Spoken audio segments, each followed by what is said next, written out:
Мен осы қызметімнің маңыздылығын тәлімгерімнің жанында жүріп толық түсіндім. Полиция майоры Қайрат Кәрімов 10 жылдан астам полиция салада еңбек етіп келе жатқан өте сабырлы, парасатты маман.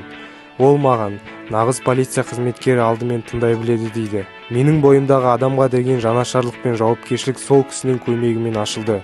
Мен одан тәлім алғаныма өте ризамын және өзіме артылған сенімді ақтауға бар күшімді саламын. Бұл мен тәлімгерім Каримов Қайрат Мұратұлы, полиция майоры, учаскелік полиция қызметкері. Тәлімгерім ізденісті және жауапкерлікті, төзімділікті үйретті.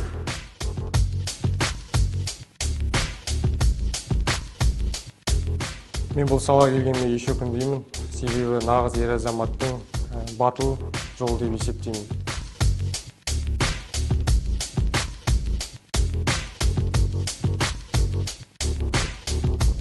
Шариф Диас, учаскелік полиция инспекторының жас маманы болса да, ол қаншалықты жауапкершілікті біледі. Себебі олардың бойындағы жалын ертеңгі елдің тыныштығы.